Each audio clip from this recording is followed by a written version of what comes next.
Ya, hari ini saya akan lanjutkan di dalam pembahasan session yang kedua, tapi saya akan lebih banyak untuk mengulas kembali apa yang telah disampaikan kemarin supaya saudara betul-betul paham, ya.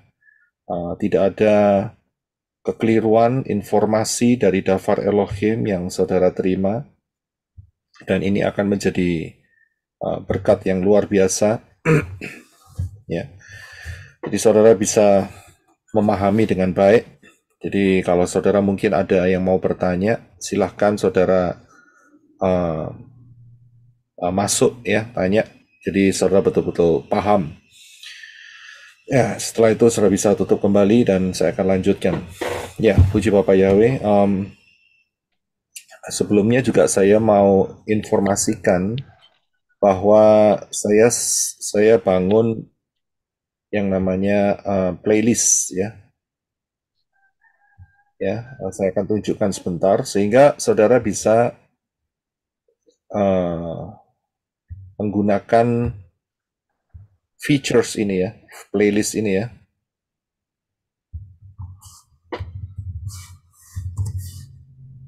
Ya, saya akan tunjukkan sehingga saudara bisa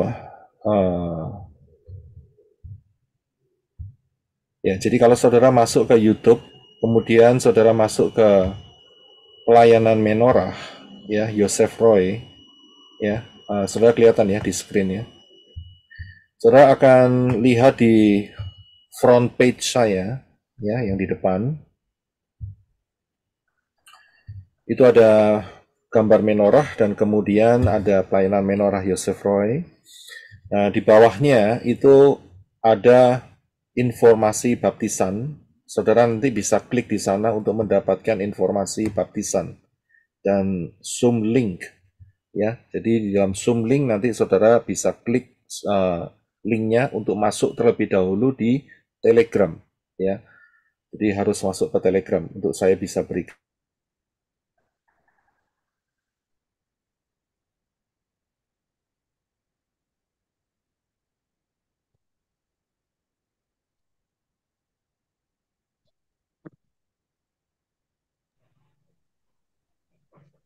Gangguan sinyal lagi ya teman-teman. Iya, Fris. Nah, kemudian kalau saudara ke playlist yang di sini sana dan saudara akan temukan beberapa grup dari khotbah, termasuk ada yang baptisan dan juga termasuk pujian-pujian, lagu pujian itu ada di bagian bawah, lagu penyembahan worship, saudara bisa cari. Kemudian ada kesaksian-kesaksian mengenai impartasi lawatan, juga ada vision dari Angel dan Elizabeth bisa dapat di sini. Kalau saudara kepingin mengetahui pengajaran mengenai tubuh kemuliaan, saya juga sudah kasih grupnya di tubuh kemuliaan, ya di tubuh kemuliaan. Mungkin saudara rindu untuk melihat pengajaran kitab Wahyu, maka sudah saya kasihkan semua yang kitab Wahyu, saya masukkan di playlist, ya. Jadi itulah caranya. Jadi untuk memudahkan saudara, jadi saya berikan grup-grup seperti ini, grup-grup khotbah ya, pengajaran daftar Elohim, sehingga untuk memudahkan saudara untuk bisa mempelajari secara akurat ya, secara precise karena saya grup-grupkan dengan satu kelompok pengajaran yang sama ya. Puji Bapak Yahweh ya. Jadi mulai sekarang saudara bisa setiap harinya misalnya saudara rindu untuk mendapatkan pengajaran dan saudara bisa melihat pengajaran mana yang saudara butuhkan begitu ya. Itu untuk memudahkan saudara ya. Jadi saudara tidak kebingungan nyari video live segitu banyaknya ya, ini sudah mulai di atas 150-an kalau nggak salah ya, belum lagi yang darah video pengajaran only ya, jadi bingung cara untuk nyarinya. Jadi dengan menggunakan playlist maka akan lebih terorganisasi ya, terorganize ya. Misalnya saudara butuh pengajaran mengenai kemah suci ya, saya sudah cantumkan di playlist khusus untuk kemah suci. Nah, kalau saudara mau puji-pujian, saudara bisa masuk ke daerah yang puji-pujian penyembahan. Nah, di sana saudara bisa klik untuk bisa continue. Jadi nggak terputus, saudara. Ya, setelah lagu pertama, penyembahan kedua, ketiga, keempat. Jadi saat saudara masuk dalam hadirat Bapak Yahweh nggak kepotong begitu loh. Ya, dengan menggunakan playlist, maka saudara akan bisa mengikutinya continue terus sampai terakhir sejauh mana saudara punya waktu untuk menyembah Bapak Yahweh. Dan itu sangat convenient sekali, ya, luar biasa sekali teknologi ini, ya, sehingga saudara bisa pakai dengan luar biasa. Ya, puji Bapak Yahweh. Ya, saya akan lanjutkan mengenai pengajaran, ya, mengenai yang kemarin. Makasih Pak Yosef. Ya, sama-sama. Ya, seperti biasa kita harus paham, kita harus kembali ke akar pola Ibrani yang benar, karena pola Ibrani yang benar ini kaya raya. Di luar akar pola Ibrani yang benar ini miskin, ya, sedikit, bahkan diacak-acak, membingungkan. Karena apa? Karena Bapak Yahweh telah memberikan dafar Elohim kepada hidup kita ini lengkap, saudara, ya, lengkap dan detail, ya, lengkap dan detail sejak dari penciptaan Shamayim sampai nanti di dalam Yerusalem dan bumi yang baru. Itu lengkap. Ayat-ayatnya itu sudah lengkap, sangat presisi sekali. Ya, asalkan saudara dapat menaruh atau meletakkan ayat-ayat itu di posisi yang benar, maka akan kelihatan dengan jelas. Mengapa pengajaran-pengajaran di luar sana tidak dapat melihat? Karena mereka tidak paham akan konsep yang Bapak Yahweh berikan. Jadi mereka paksakan ayat-ayat itu, dan kalau tidak masuk, ya mereka tidak masuk di tempatnya, maka mereka akan membangun opini sendiri. Nah, inilah kesalahan. Ya, inilah kesalahan yang sangat fatal. Ya, dan kemudian mereka ajarkan. Jadi pengajaran palsu ceritanya. Ya.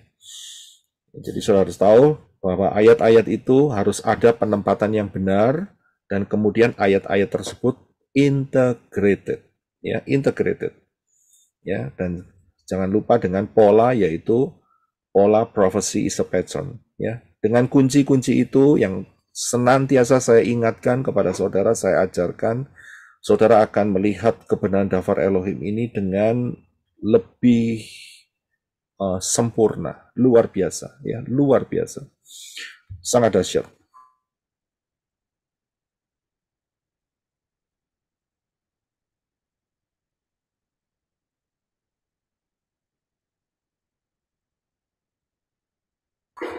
Dan saudara tidak akan menemukan namanya ayat yang berbenturan satu. Paham mengenai prinsip kasih dan keadilan Elohim, ya, seperti mata uang yang mempunyai dua sisi yang tidak dapat dipisahkan. Jadi kita harus memperhatikan apa yang menjadi kebaikan dan kekerasan Elohim. Ya, kita harus paham betul akan hal ini. Saya anjurkan teman-teman yang mungkin kemarin belum mendengar untuk pengajaran ini, saudara bisa mendengarkannya terlebih dahulu, karena hari ini saya hanya mereview saja dan membuka jika ada teman-teman yang ada di dalam Zoom ini belum memahami, jadi saya bisa jawab pertanyaannya. Jadi lebih detailnya saudara harus mendengarkan yang kemarin, dan pengajaran yang kemarin sudah saya buat pengajaran only, ya, jadi nggak terlalu panjang, kurang dari ya sekitar 1,5 jam lah kalau nggak salah untuk pengajarannya saja. Jadi tidak terlalu panjang, ya. Jadi saudara harus dengarkan, karena itu hari ini hanya untuk review saja, ya. Jadi saudara harus paham akan, saya kembali lagi, ya. Saudara harus paham mengenai kebaikan dan kekerasan Elohim. Ya, kebaikan, kasih, dan keadilan Elohim. Ya, dan selama saudara ada di dalam kebaikannya, ya, maka saudara akan terus boleh dipimpin sehingga masuk di dalam rapture. Kenapa? Kalau saudara melangkah keluar, ya, itu risiko ditanggung sendiri-sendiri. Ya, risiko tanggung saudara sendiri. Kenapa? Begitu keluar, Roma 11 ayat 22 dikatakan, kalau tidak ada di dalam kebaikan Elohim, maka engkau akan dipotong.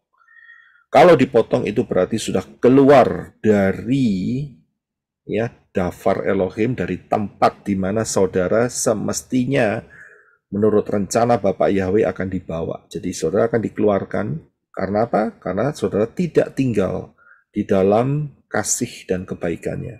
Ya, itu dia. Jadi penting sekali. Jadi kematian Yeshua HaMashiach itu yang menyatukan kasih dan keadilan Elohim. Itu ada di dalam kematian Yeshua. Ya, dengan kematian Yeshua, maka seseorang ya yang menyerah, yang submit, yang mau untuk taat kepada isi hati daripada Bapak Yahweh, maka dosa-dosanya akan ditransfer. Harus ditransfer, ya. Begitu dosanya ditransfer, orang itu benar di hadapan Bapak Yahweh. Ya, karena dosanya sudah ditransfer. Kemana transfernya? Ya tidak langsung ke setan, ya, karena cara Bapak Yahweh harus ditransfer kepada Yeshua HaMashiach, ya. Dan kemudian setelah ditransfer, Yeshua akan mentransferkannya kembali memforward ya, kemudian ke setan-setan. Nah, ini menggenapi profesi yang ada tertulis di dalam Kejadian. Mungkin Brother Hena bisa bantu saya untuk baca ya. Di dalam Kejadian pasal yang ketiga, ya, Kejadian pasal yang ketiga, ayat yang ke-15. Ya, silakan bisa baca. Terima kasih, Brother. Kejadian 3 ayat 15. Silakan. Dan aku akan mengadakan permusuhan antara engkau dengan wanita ini, dan antara keturunanmu dengan keturunannya. Dia akan meremukkan kepalamu, dan engkau akan meremukkan tumitnya. Ya, terima kasih. Jadi saudara bisa lihat saat Yeshua, ya, ini sebuah profesi ya, masa depan, di mana Bapak Yahweh mengatakan bahwa keturunan perempuan ini akan menghancurkan kepalamu Nakas, dan Nakas akan meremukkan tumit Yeshua. Nah, jelas tumit yang diremukkan, kalau sudah lihat dari gambar yang di tengah, ilustrasi penyaliban Yeshua, sudah lihat posisi kakinya adalah direntangkan dan tumitnya di atas sedikit, ya. Di situ tidak ada tulang, dan disitulah paku itu dipakukan kepada kaki daripada Yeshua. Ini menggenapi apa yang difirmankan oleh Bapa Yahweh di dalam Kejadian pasal 3 ayat yang ke-15. Jadi Yeshua menghancurkan kepala daripada Nakas, ya. Dari situlah dosa ditransfer, dosa kita ditransfer ke Nakas, ya, ke malaikat-malaikat yang jatuh. Nah, malaikat-malaikat yang jatuh, ya tidak ada lagi cara untuk mentransferkannya. Ya, mereka hanya menerima, dan mereka harus menanggungnya di mana? Di lautan api. Untuk berapa lama? Untuk selama-lamanya. Buat orang-orang yang tidak mau menerima anugerah keselamatan yang diberikan oleh Bapak Yahweh dalam Yeshua HaMashiach, maka dosanya harus ditanggung sendiri.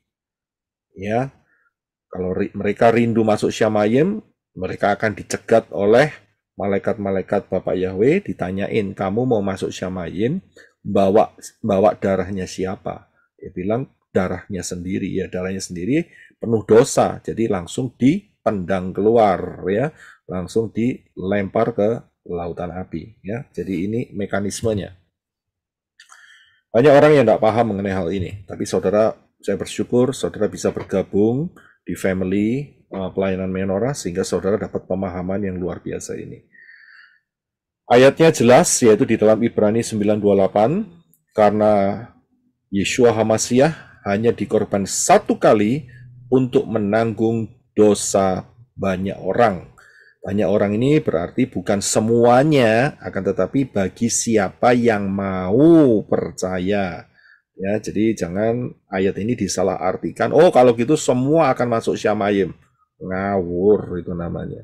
Ya, jadi bagi siapa yang mau menerima Yeshua, yang tidak mau, ya tanggung sendiri dosanya, begitu ya. Jadi kita harus paham. Kemudian di dalam 2 Korintus 5:21 juga dikatakan bahwa Yeshua itu tidak ada dosa, dia tidak kenal dosa, tetapi dibuat berdosa karena saudara dan saya. Ingat, kita ini lahir di dalam menjadi manusia berdosa. Karena itu proses ini harus terjadi untuk supaya saudara dan saya dapat masuk syamayim milik Bapa Yahweh. Ya, ini penting sekali. Jadi kita harus transfer. Ya, begitu ditransfer maka kita dibenarkan ya supaya kita dapat menjadi benar bagi Elohim di dalam Yeshua. Jadi kita dibenarkan itu karena kita ada di dalam Yeshua. Selama kita di dalam Yeshua maka Bapa Yahweh melihat kita benar begitu. Nah, bagaimana mekanismenya untuk kita ada di dalam Yeshua? Ya, Yeshua sudah mengatakan melalui Yohanes 6 yang sering kita dengar melalui makan tubuh Yeshua dan minum darahnya. Ya, nah ini penting sekali supaya kita maintain. Nah, maintain itu apa ya? Maintain itu apa ya? Memelihara, ya. Mempertahankan, memelihara. Ya, terima kasih. Mentaati, Pak. Ya, jadi maintaining, ya, memelihara, ya, posisi saudara harus ada di dalam Yeshua, begitu loh. Ya, jadi bukan di luar Yeshua. Begitu ada yang melangkah keluar Yeshua, udah. Kita kembali ke ayat yang di atas tadi, yaitu keadilan Bapa Yahweh akan bekerja. Saudara akan dipotong, akan dikerap. Karena tidak ada di dalam Yeshua. Nah, ini penting sekali. Lah, bagaimana kita bisa maintain, ya, kita bisa senantiasa tetap di dalam Yeshua, yaitu kita harus punya pengertian Davar Elohim yang baik dan benar, begitu. Ya, jadi nggak salah arahnya. Ya, pengertian ini penting sekali, sangat-sangat penting sekali. Ya, supaya kalau sampai salah langkah, maka pengertian Davar Elohim itu akan meluruskan hidup saudara, ya, hidup kita semua. Kamu keluar loh. Ruah Yahweh Elohim berkata, kamu keluar loh dari Yeshua. Kamu harus ada di dalamnya. Maka kita, iya ya, kita salah nih. Berarti kita harus kembali ke Davar Elohim. Ya, kita lihat, ya, kita harus dalam posisi yang benar. Sudah bisa lihat, kalau posisinya benar, selama saudara naik pesawat terbang, misalnya saudara mau pergi ke Israel, ya misalnya seperti itu, atau saudara mau pergi ke Australia, selama posisinya benar, ya saudara akan tiba di tempat yang benar, begitu. Tapi kalau saudara keluar, pindah pesawat atau tidak ada dalam pesawat itu, ya jangan berharap, itu namanya hanya mimpi, ya. Ya, jadi saudara harus betul-betul paham. Sampai di sini saudara ada yang pertanyaan enggak mengenai prinsip kasih dan keadilan Elohim? Udah jelas ya? Ada yang mau bertanya enggak? Ya, oke. Kalau nggak ada yang bertanya, maka saya akan lanjutkan. Ya, maka saya akan lanjutkan. Oke. Hati-hati dengan tipu daya setan, ya. Karena setan itu pakai cara yaitu tipu daya. Ya, kalau setan pakai cara dia menampakkan diri seperti bentuk yang aneh-aneh, Dracula, ya, atau bentuk apa itu namanya toyol dan sebagainya, dia pasti akan kalah, saudara. Ya, kalah dia. Kenapa kalah? Kenapa kalah? Karena udah ketahuan duluan. Ya, terima kasih Brisco. Udah ketahuan, ya, walaupun saudara kaget, begitu saudara kaget, saudara panggil Yeshua. Nah, langsung, ya kan, malaikat-malaikat Bapak Yahweh langsung sigap. Ya, langsung sigap. Nah, saudara akan diprotek, ya, sehingga setannya langsung ngiprit, saudara. Ya, nggak kuat dengan pasukan malaikat Bapak Yahweh menjaga hidup saudara. Kalau saudara kepingin tahu alam bawah sadar saudara itu sudah bersih atau belum, ya, saat saudara kaget itu namanya siapa yang keluar. Nah, itu dia. Coba saudara perhatikan ya. Coba perhatikan aja. Ya, ini juga sering saya juga lihat. Saat kaget sesuatu gitu, mulut kita ngucapin siapa? Ngucapin nama Yunani, Yesus, ngucapin nama Arab, Allah, atau yang keluar adalah langsung tiba-tiba spontan Yeshua begitu. Ya. Nah, itu tesnya salah satunya begitu. Ya. Itu kelihatan saudara. Ya, saudara, alam bawah sadar itu sudah bersih. Kita harus pahami loh. Ya, otak kita ini ada dua arena. Arena sadar dan arena alam bawah sadar. Ini penting sekali, saudara. Ya, apa yang saudara masukkan di dalam alam bawah sadar, itu nanti akan menuntun alam sadar saudara. Jadi kalau di dalam alam bawah sadar saudara nggak bersih, maka pasti akan dituntun ke arah yang tidak bersih. Itu yang pertama. Yang kedua, saat saudara ngelindur. Tahu ngelindur? Apa itu ngelindur? Mimpi, Pak. Bukan mimpi. Bukan. Mengigau. Ya, mengigau. Tapi memang sulitnya pada saat saudara mengigau, masa saudara bisa tahu sendiri? Kan tidak, susah. Biasanya kalau saudara suami istri, dengerin aja. Kalau sampai dia mengigau, tiba-tiba ada misalnya peperangan alam spiritual saat dia tidur, mimpi dan sebagainya. Dan mengigau, kemudian yang keluar, ya, aku usir engkau dalam nama Yesus. Begitu. Wah, berarti kelihatan nih. Ya, alam bawah sadarnya nggak bersih. Alam bawah sadarnya masih ngeres. Tahu ngeres ya? Ya, masih kotor, ya. Masih kotor alam bawah sadarnya, ya. Ya, saudara, kalau yang tidur sendirian ya bisa caranya, tapi saudara harus buka rekaman selama 7 jam. Ya, itu dia. Ya, saudara bikin rekaman sendiri, buka rekaman selama 7 jam, kalau saudara tidurnya 7 jam, atau selama 6 jam atau 5 jam, tergantung, ya, dan saudara dengarkan, kira-kira saudara mengigau atau tidak.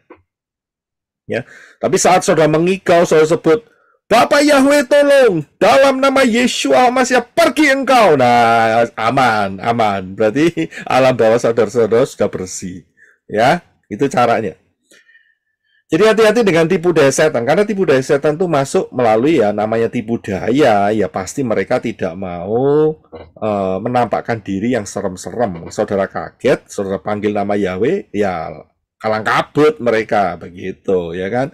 Jadi mereka pakai tipu daya. Tipu daya ini seringkali masuk melalui apa? Masuk melalui pengajaran-pengajaran. Ini dia, ya.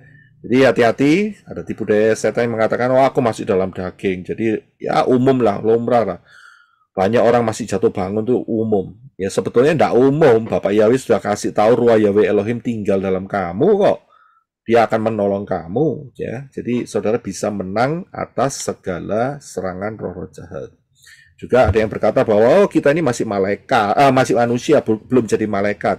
Ya jelas, kapan kita bakal jadi malaikat? Nggak akan pernah, saudara. Ya, manusia tetap manusia. Karena itu kita harus menjadi manusia Elohim. Nah ini dia. Kalau saudara tetap jadi manusia daging, ya ujung-ujungnya cuma satu, kedagingan terus. Ya, Ruah Yahweh Elohim tidak ada dalam kehidupan saudara.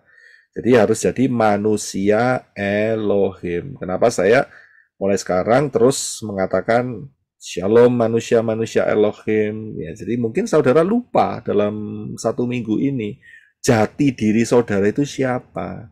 Ya, dengan adanya kebaktian Syabat di buka Syabat dan tutup Syabat ini kita diingatkan kembali bahwa saudara ada Ruah Yahweh Elohim. Karena itu saya panggil saudara menjadi manusia Elohim. Ya. Oke, luar biasa. Nah, kemudian Yeshua mengatakan aku tidak mengenalmu, itu ada di dalam 2 ayat, yaitu di dalam Matius 7:23 dan di dalam Matius 25 ayat yang ke-12. Ya. Jadi Yeshua sudah mengatakannya, memberikan warning, hati-hati. Walaupun, ya nanti saudara bisa baca sendiri ayatnya karena saya sudah bahas kemarin.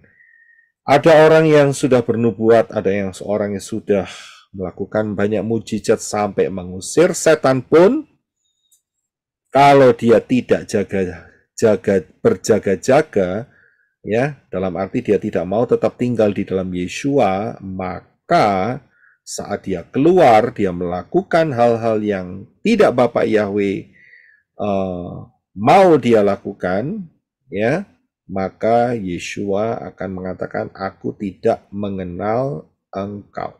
Nah, saya mau sedikit tambahkan dalam hal ini, saudara jangan terkecoh dengan yang namanya seseorang yang diurapi.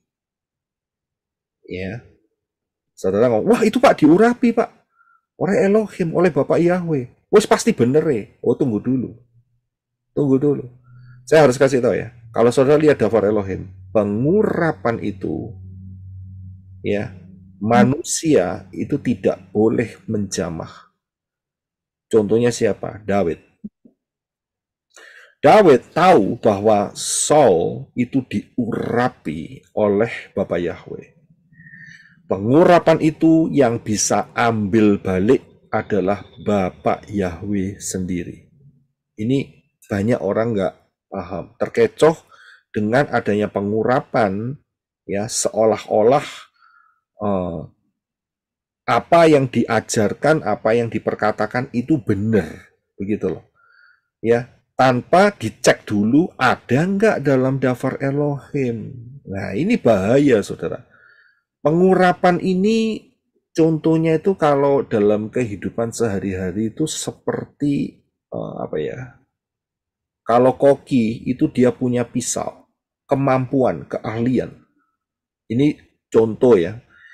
Jadi kira-kira seperti itu. Ya, jadi saat orang itu diurapi, urapan itu, saudara kalau perhatikan, Saul, ya, pengurapannya hilangnya kapan?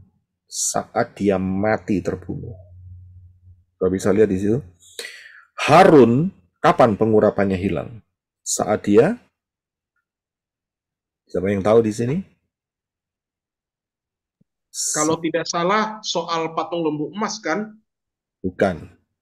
Setelah patung lembu emas itu kan dia dijadikan imam besar, Harun. I think jawabannya effortnya dilepas. Iya, terima kasih Brother Henok. Iya, jadi Bapak Yahweh mengatakan, Harun kamu naik ke atas gunung beserta Moshe dan Eliezer. Dan di sanalah Bapak Yahweh berfirman kepada Moshe, Harun akan mati. Apa yang terjadi? Efodnya harus dilepas, dipakaikan ke anaknya, yaitu Eliezer. Ya, nah di sanalah kemudian setelah efodnya dilepas, baju keimaman besar itu dilepas, mati dia. Ya, kalau saudara perhatikan saat Harun dan Miriam bersekutu melawan Moshe, gara-gara Moshe kawin dengan siapa? Ini Arizona sudah pasti tahu ini. Yang Sipora. bukan Sipora. Kawin dengan siapa? Oh, Harun. Ya. Moshe kawin dengan Maaf. Moshe kawin dengan siapa saat itu? Sehingga si Harun dan Miriam itu protes sama dia. Wanita Kush. Nah, wanita Kush, betul. Kalau dalam bahasa kitab suci itu Kush. Saudara tahu Kush itu di mana? Ethiopia. Iya, jadi Moshe itu mengambil perempuan Ethiopia. Loh, kenapa kok enggak ambil perempuan Yehudi? Iya kan? Sebangsanya sendiri. Enggak. Tapi Moshe mengambil perempuan Ethiopia yang saat itu ikut keluar bersama-sama dengan orang-orang Yehudi, Israel, dari tangan Firaun. Begitu. Nah, ini membuat trigger, ya, komplain si Harun sama Miriam. Tapi saat komplain, siapa yang menjadi pembela daripada Moshe? Yaitu Bapak Yahweh sendiri, ya kan? Nah, begitu dibela, yang kena tulah siapa? Maryam. Tulah Miriam. adalah Miriam. Kenapa Harun tidak kena tulah? Nah, ini pertanyaan begitu. Kenapa kira-kira? Karena pakai jubah. Iya, karena dia ada jubah keimam besaran itu. Saudara bisa lihat. Dan tulahnya itu kusta, saudara. Bayangkan kalau imam besarnya kusta, rusak itu rencananya Bapak Yahweh. Saudara bisa lihat di sini. Nah, sedangkan Miriam, dia hanya sebagai nabiah. Dia nggak ada. Keimaman tidak ada. Kenalah dia kusta selama berapa hari?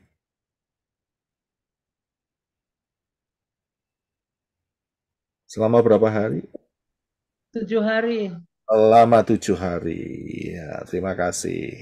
Ya, jadi saudara paham di sini, kenapa kok bisa Harun terproteksi saat itu? Karena jubah keimaman besaran ini. Nah, kita bisa lihat, ya, kita bisa paham. Jadi penting sekali kita paham akan mengenai urapan. Ya, kalau saudara diurapi oleh Bapak Yahweh, hati-hatilah menggunakan pengurapan itu supaya saudara cocok dengan panggilan dan isi hati Bapak Yahweh di dalam pengurapan itu. Jangan main-main, ya, bahaya sekali. Karena dengan pengurapan, Saul menjadi sombong, Saul menjadi arogan, raja-raja Israel juga diurapi menjadi raja, menjadi sombong, arogan. Imam-imamnya juga akhirnya menjadi kejatuhan buat mereka. Ya, jadi kita harus hati-hati di dalam hal anointing, pengurapan ini. Dan saudara jangan terkecoh, ya, jangan terkecoh dengan orang-orang yang diurapi dan kemudian ternyata yang disampaikan itu tidak sesuai dengan daftar Elohim. Ya, boleh-boleh aja ada pengurapan, tapi tunggu dulu pengajarannya benar nggak?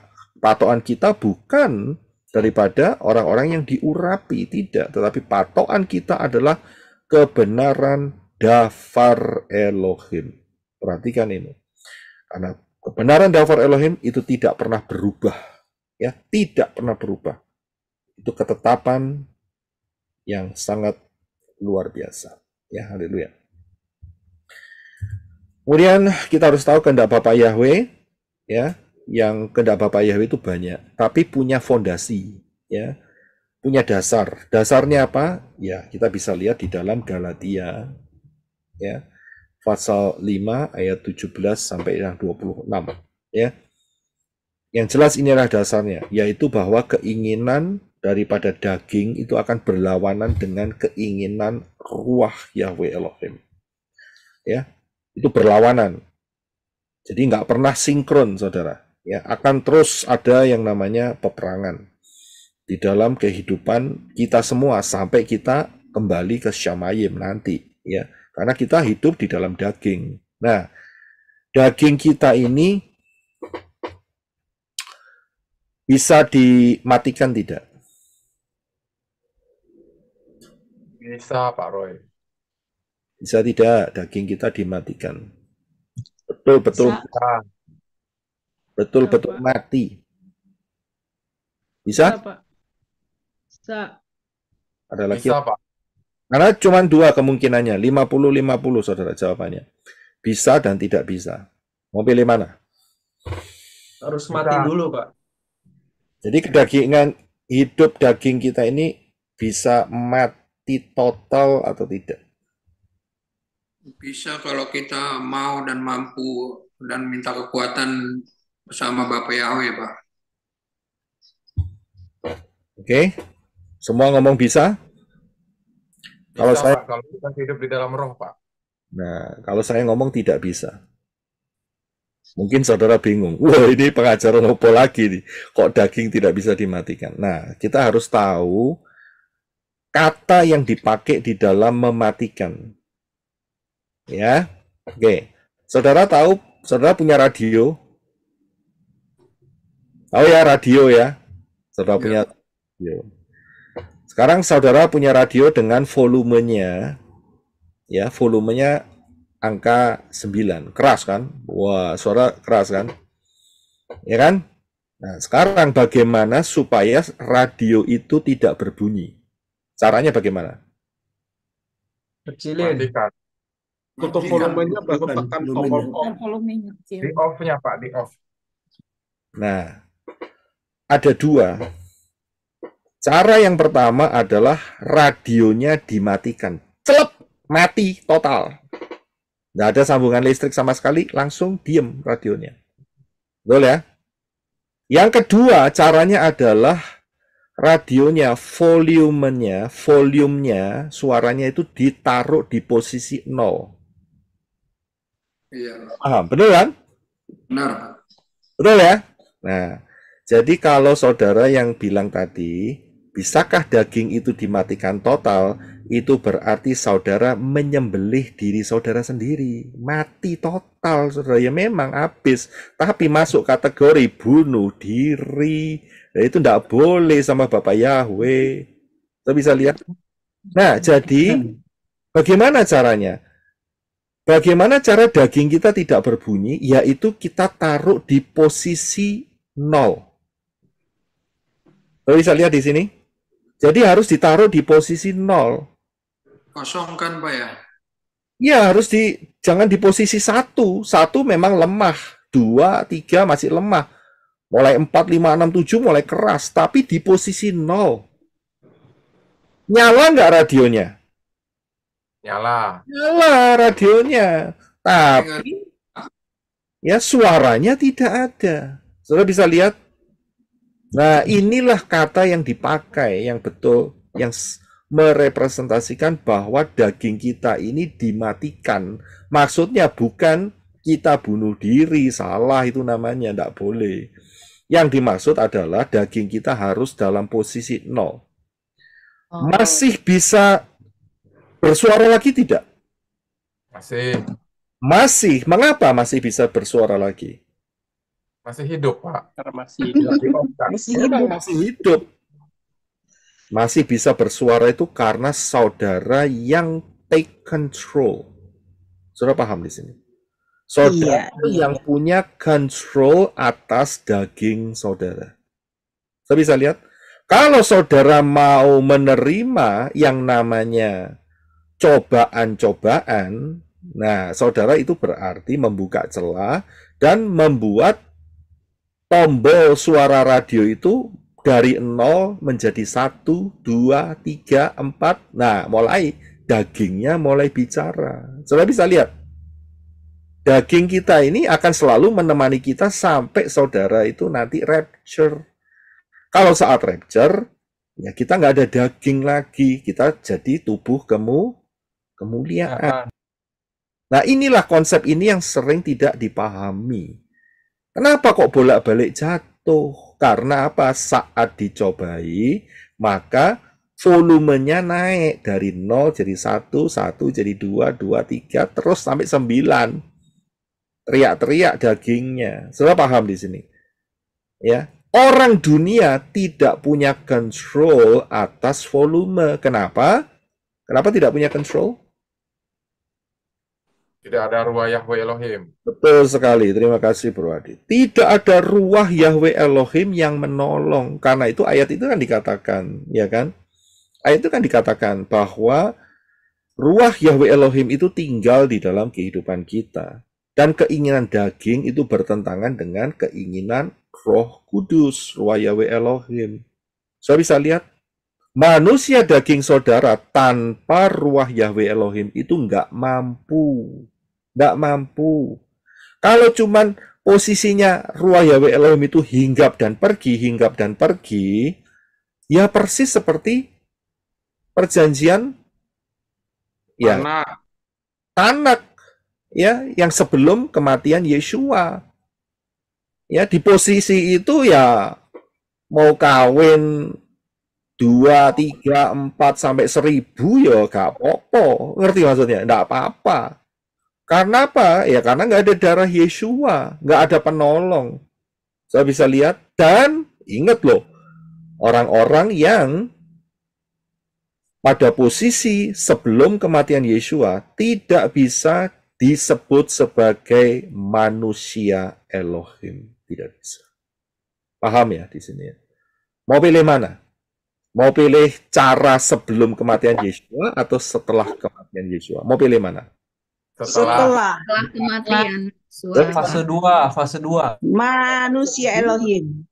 Kenapa dengan manusia Elohim maka saudara dilayakkan untuk nanti masuk di dalam Yerusalem yang baru? Amin, amin. Ya, pahami, ini harus dipahami, saudara. Seringkali orang, kenapa kok jatuh bangun? Kenapa kok jatuh bangun? Karena nggak ngerti prinsip ini. Ya, kenapa kok dagingku nggak mati-mati? Nah, karena nggak tahu caranya, begitu loh. Ya, caranya apa ya? Saudara harus gandengan dengan Ruah Yahweh Elohim. Jadi, volume daging saudara itu posisinya 0, bukan off. Off itu nanti kalau betul-betul mati, nggak punya detak jantung, nafasnya tidak ada, otaknya tidak berfungsi, sudah itu dead namanya, mati. Itu daging yang mati di situ. Saudara bisa paham ya di sini ya. Itu bagaimana Pak dengan pencobaan? Nah, saya kasih tahu. Pencobaan itu, saya mau tanya sama saudara. Setiap hari saudara pasti ada jalan keluar kan? Nggak di rumah terus kan? Iya. Ya betul kan? Nah, saat di luar rumah, ya, itu ada burung-burung yang berterbangan di atas kepala saudara. Saudara usir tidak? Enggak. Burung nggak usah diusir. Diusir nggak? Ada burung terbang di atas kepala saudara. Di atas loh. Diusir nggak? Usir, Pak. Kita ini ngusir burung kalau burung yang di udara itu mau mencelok. Ngerti mencelok? Iya. Kalau mau mencelok di kepala saudara, itu baru diusir. Kalau nggak mencelok, ya sudah lewatin saja. Begitu loh. Saudara bisa lihat, kalau pencobaan-pencobaan itu, wah ini pencobaan mau membuat daging saya keluar, itu mau setan mau mencelok ini dalam pikiran saya, tahu mencelok ya? Hinggap. Usir saudara. Ya, kalau cuma burung di udara seliwar-seliwar, saudara ngusir, habis energimu di situ. Gitu. Saudara bisa lihat di situ. Jadi burung di udara kalau lewat, ya namanya pencobaan, saudara hidup di dunia ini ya wah, banyak banget pencobaannya. Saudara bisa lihat. Tapi lihat, kalau ada panah berapi yang mau bersarang dalam pikiran saudara, itu yang saudara harus perangi. Paham ya di sini ya? Itu yang saudara harus lawan. Ya. Jadi kita harus tahu caranya. Ya, jangan sampai kepala kita dikasih kotorannya burung, trot begitu. Wah, masalah besar ceritanya. Mau meeting, mau ketemu bos, kepalanya kena tai burung lagi. Wah, kan susah, ya kan? Pulang keramas dulu, ya habis waktu, janjiannya akhirnya terlambat.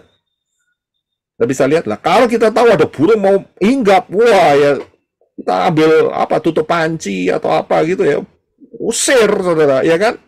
Itu caranya demikian, ya. Jadi kita harus tahu cara peperangannya seperti itu. Ya, saya akan lanjutkan. Ya, paham ya? Ada yang mau bertanya nggak nih? Nggak ya? Oke, haleluya. Pak Yosef, saya angkat tangan dari tadi. Oh, sorry, saya nggak lihat di sini. Sorry. Ya, gimana? Ya, mungkin yang bicara tentang keinginan daging ya, ini untuk saya pribadi, Jadi kalau teman-teman tidak menerima dari Tuhan ya, dari Bapak Yahweh ya jangan.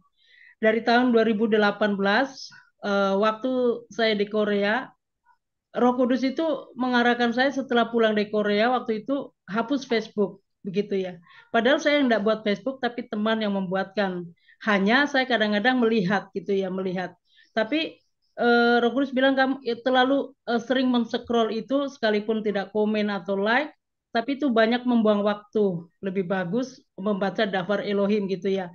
Itu dihapus. Dan waktu pulang ke Indonesia saya hapus itu langsung. Dan sampai sekarang tidak lagi ya. Dan apakah itu merupakan pengurangan daging? Itu yang pertama. Terus yang kedua, yang saya lihat sekarang kan bukan saja anak-anak, tapi sampai orang dewasa saja itu intens di HP mereka itu ada permainan game. yang seringkali 1 jam 2 jam itu nggak kerasa. Ya saya diingatkan gini, kamu lebih banyak waktu dengan siapa? Contohnya anak saya berikan contoh anak saya saja. Saya seringkali sedikit naik suara ke anak karena seringkali waktunya habis di situ, begitu. Karena saya sudah ngajarin dia untuk lebih banyak bersekutu dengan Bapak Yahweh, begitu ya. Apakah salah ketika kita menegur itu dan bahkan memiliki game di HP kita? Bagaimana menurut Pak Roy? Itu saja Pak Roy. Makasih Bapak Yahweh berkati. Ya, oke. Terima kasih Sister Trivena. Ya, setiap orang itu punya daya tahan sendiri-sendiri. Ya, tetapi saudara harus bisa memahami kalau sampai hal itu membuat jerat dalam kehidupan saudara. Kelihatannya sih netral, tapi bisa bikin jerat. Nah, ini yang berbahaya, saudara. Ya, jerat inilah yang akan menjadi celah daripada setan untuk bisa masuk. Ya, jadi saudara harus bisa menilai diri saudara sendiri. Ya, jangan sampai masuk di dalam celah, di dalam jerat. Apa saja di dunia ini bisa, saudara. Apa saja, nggak cuma Facebook. Ya, nggak cuma Facebook, nggak cuma Instagram, nggak cuma itu. Hobi bisa, saudara. Ya kan? Habis gitu, saudara suka ngelamun, itu bisa jadi. Ada cuma ngelamun, membayangkan sesuatu. Bisa jadi. Jadi habit-habit yang mengikat, nah itu harus lepas. Begitu. Jangan sampai setan kasih kesempatan untuk masuk melalui celah-celah seperti itu. Ya, ada orang yang berkata, oh aku punya Facebook, aku buat penginjilan, setelah itu aku nggak terlalu bingung dengan scroll langsung apa itu mereka. Ya enggak apa-apa. Tapi tergantung saudara. Pokoknya indikatornya di mana? Indikatornya adalah di mana saudara merasa itu menjadi jerat. Nah, itu mulai ya, karena itu minta pimpinan Ruah Yahweh Elohim. Ya, di mana nih jeratnya nih? Saya bisa lihat ya. Jadi saudara harus betul-betul bisa memahami posisinya ya dalam hal ini. Terima kasih Sister Trivena. Sister Eva angkat tangan, silakan Ibu Eva. Ya, terima kasih Pak. Iya, terima kasih Mama Lom. Ya, yang saya mau tanya mengenai urapan seseorang itu hilang. Contoh soal tadi mengenai Saul bahwa urapan itu hilang apabila sudah mati. Terus bagaimana ada kesamaannya dengan waktu sit-sitnya dipotong atau jubahnya dipotong oleh Daud? Apakah ada kesamaan? Itu ada sama juga dengan urapan seseorang itu hilang kalau itu tidak ada sit-sitnya dipotong, Pak. Ya, terima kasih Pak Mahlon. Jadi sit-sit dipotong itu kalau sampai orang itu mati secara fisik, itu baru dipotong. Ya, itu baru dipotong. Selama sit-sit itu dipotong seperti contohnya Daud, karena itu untuk membuktikan bahwa dia bersih di hadapan Bapak Yahweh, dia tidak punya rencana untuk membunuh ayah mertuanya sendiri. Kan Saul itu kan ayah mertuanya. Ya. Jadi dalam posisi itu pengurapan daripada Saul tidak hilang. Terbukti dari mana? Terbukti dari Daud mendapat kesempatan lagi untuk membunuh Saul. Saul ketiduran, Yoabnya ketiduran. Ya, sorry bukan Yoab, Abner ketiduran, pengawal jenderalnya, pengawal-pengawalnya ketiduran. Daud mengambil tombak dan periuknya. Saat itu Daud ditemani dengan satu orang, dan satu orang berkata, sekali tikam, nggak usah 2 kali, sekali, mati dia. Tapi Daud bilang apa? Jangan lakukan itu. Biar Bapak Yahweh sendiri yang menurunkan tangan atas orang ini. Itu kedua kali loh, Daud mau dibunuh. Ya, Daud tahu persis bahwa yang boleh mengambil pengurapan itu adalah Bapak Yahweh sendiri. Dia tidak berhak. Jadi Daud tangannya bersih dari pembunuhan terhadap Saul saat itu. Ya, bisa dipahami ya. Ya, bisa dipahami Pak Mahlon ya. Ya, Bro Adi angkat tangan silakan. Ya, Pak Roy mengenai hal kedagingan dan kerohanian kita yang dibahas tadi, basic kehendak Bapa Yahweh itu di Galatia 5 ayat 17 sampai 20. Saya bacakan yang di Galatia 5. Ini saya mau bertanya Pak Yosef Roy. Galatia 5 ayat 17. Karena itu janganlah kamu Galatia 5 ayat 17. Sebab daging berhasrat melawan roh, dan roh melawan daging. Dan hal ini berlawanan satu dengan yang lain. Sehingga apa yang tidak kamu inginkan, itu yang kamu lakukan. Setelah itu saya akan ke Yakobus, Pak Yosef Roy. Iya. Yakobus 1 ayat 14-15. Namun setiap orang dicobai karena diseret dan dipikat oleh keinginannya sendiri. Selanjutnya, keinginan yang telah ayat 13-14. Ketika dicobai, janganlah seseorang berkata, aku dicobai oleh Elohim, sebab Elohim tidaklah dapat dicobai oleh yang jahat, dan dia sendiri tidak mencobai siapapun. Namun setiap orang dicobai karena diseret dan dipikat oleh keinginannya sendiri.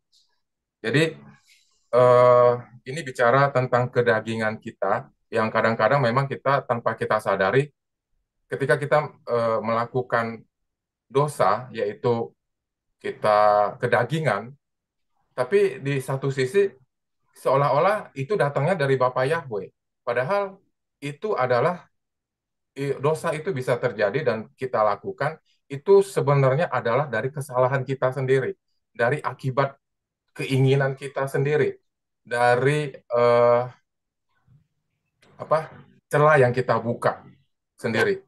Nah, mengenai kedua ayat ini, kalau menurut Pak Yosef Roy, seperti apa Pak Yosef Roy tentang kedagingan ini? Karena memang ini menjadi fokus kita juga hari-hari ini, karena siapapun yang masih darah dan daging, seperti yang Pak Yosef bilang tadi, saya kan masih darah dan daging, wajar dong, gitu dong. Saya bukan malaikat, masih nijak bumi ini, wajar dong.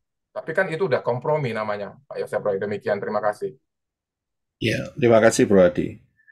Jadi dulu memang saat kita belum ada ruah Yahweh Elohim, bahkan semua manusia yang tidak punya ruah Yahweh Elohim, mereka begitu ada yang namanya pencobaan dari daging, itu pasti jatuh. Pasti jatuh. Ya, karena manusia tanpa ruah Yahweh Elohim tidak mampu mengalahkan kedagingan itu. Nah, kita sekarang posisinya sudah berbeda. Posisi kita adalah manusia Elohim. Jadi di dalam kita ada penolong. Ya, ada penolong. Nah, disinilah kita ada yang namanya time gap, waktu. Jadi pada saat muncul pencobaan itu, yang dari daging itu, ya, kita di stop dulu time gap-nya sama ruah Yahweh Elohim. Ini mekanismenya ya. Nah, disitulah kita milih. Mau nuruti daging atau mau nuruti dafar Elohim. Saat itu alarm kita bunyi. Ya. Jadi saat itu ruah Yahweh Elohim bilang, ini ada unsur daging. Nah, saat itu kita langsung dikasih pilihan, mau nuruti atau mau dibuang. Nah, ini tidak ada di dalam manusia daging, di luar Bapa Yahweh, tidak ada. Ya, tidak ada. Jadi fase ini hanya ada untuk manusia-manusia Elohim. Nah, disinilah yang akan menjadi penentu. Kita mau nurutin atau kita menolak. Menolak itu ada risikonya loh. Bukan nggak ada risiko, ada risiko. Kita bisa lihat, ya, menerima pun ada risikonya juga. Jadi begini, setiap pilihan itu ada konsekuensi. Ya, pilihan buruk, konsekuensinya buruk. Pilihan yang benar, konsekuensinya baik, benar.